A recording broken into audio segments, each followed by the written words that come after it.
This mountain is so high. I'll never get to the top. But Mount Olympus, it's worth the climb, I think. I'll just keep going. I'm almost there, just past these clouds, and I'll get to meet the gods. Who are you? Huh? What are you talking about? Where's Zeus? Where's Nefertiti? Where are the gods? I'm out of here. This is craziness. -1. Huh? What are you talking about, -1? Maybe I should stay. +1. Huh? If I stay, I get +1? What if I go all the way up to the top? +3.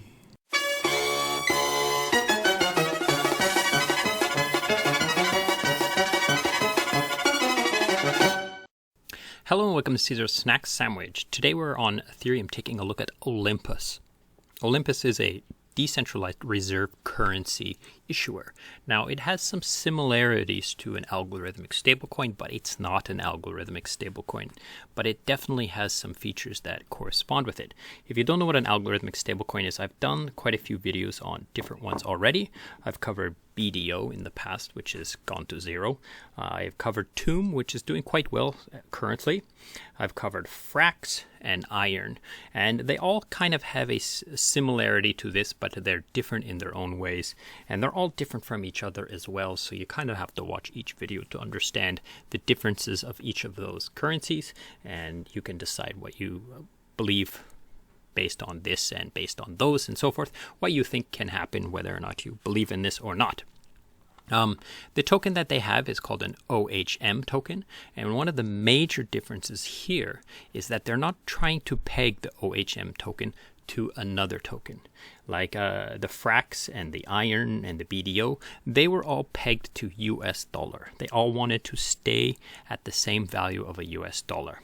And Tomb is pegged to FTM, which is kind of like being pegged to Ethereum, but on the Phantom network. So in this case, they don't want to stay pegged. However, they use US dollars to back this token in some ways. So let's go inside and take a look at some of the things that are on the website, and then you kind of have a better understanding what's going on. So if we go into the website here, we can see there's some tabs over here. And the first thing I want to look at is Bond. So Bond is one of the ways where you can get the token, the OHM token. You can also buy it on SushiSwap or on SushiSwap or Uniswap, but you're going to pay market price for it.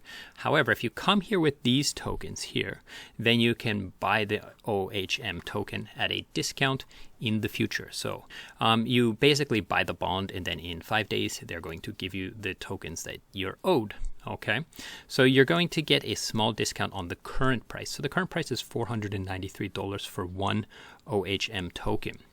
And as you can see that each OHM token is backed by some of these assets, right?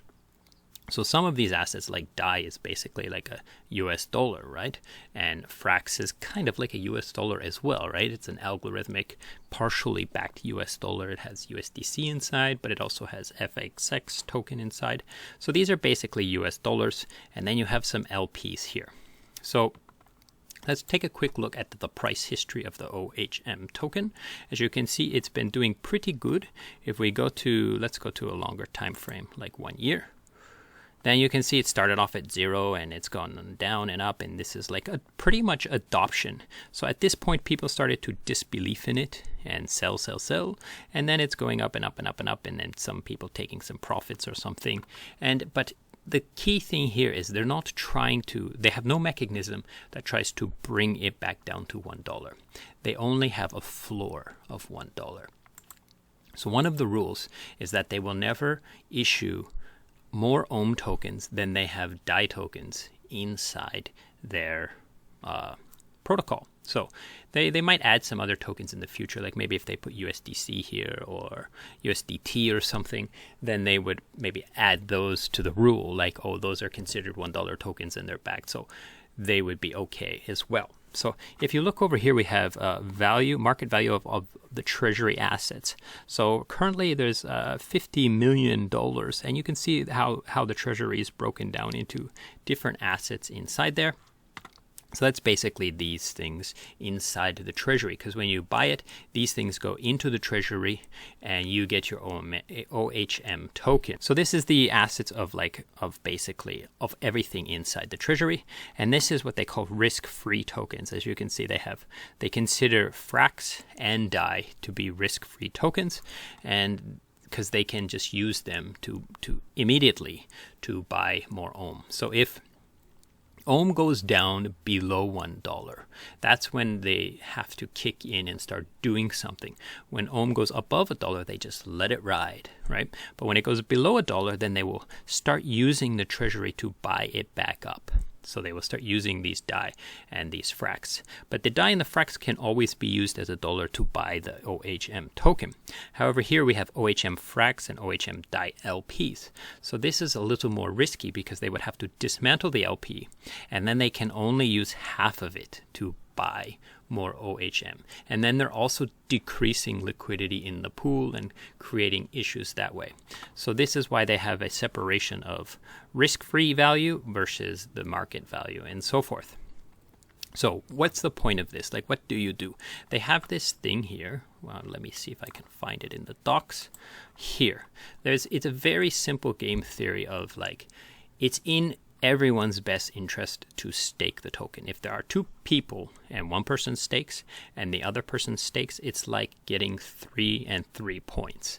Now, you don't think of it like points. This has nothing to do with the APY or the issuance of the tokens or stuff. It's just think of it like points for doing stuff. Like if there's two people and one person stakes and the other person stakes, then that's good for the protocol. It's good for the token. So it's probably likely to happen in most cases.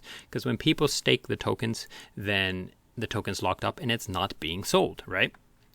Now, they give the bonding idea of actually putting more collateral in here, like adding bonds to it as a +1 instead of a +3, because they're still getting tokens, and people can, when they finally get their tokens, then they might sell them, right? So they only give it worth 1 point. And then the last thing is selling. If one person sells, then it's a -1 to the points, right? So you can go through the documents here. It's quite good, and you'll understand it. It's just basically they categorize people into 3 possible actions, which is either stake or bond for more tokens, so mint more tokens or get more tokens through bonding, and then also adding backing to the Treasury, which is good, or selling the tokens. And if both people sell, then that's bad for the price of the Olympus token, right?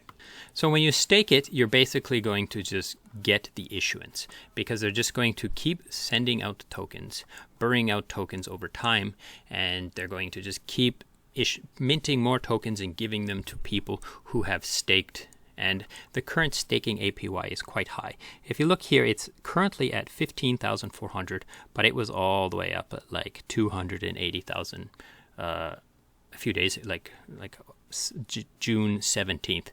So it's drastically dropping, quite drastically, but it's still quite high, and it's going to stay relatively high and kind of straighten out and go along at around, it's slowly going to decay, but it's going to decay much slower than it did at first, right?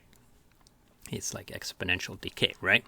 So it's a pretty simple idea. I think it's pretty clever in the sense that they don't care what it's pegged to, and they don't care, they just care that the Treasury has DAI or tokens left to issue. So one of the rules is that they will not issue more OHM tokens than they have US dollars to back it, to buy it. So that's how they get the floor. If they have, $7 million worth of DAI and Frax, then that's how many, the max supply of OHM tokens they can have.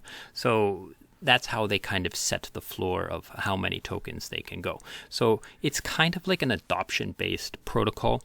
If people like this, if people do this, if people adopt it, then it's going to be successful. If people give up on this and say, this is boring, this is no good, I don't want to believe in this, and I don't like this, then it's likely to go the way of all these other algorithmic stablecoins in the past.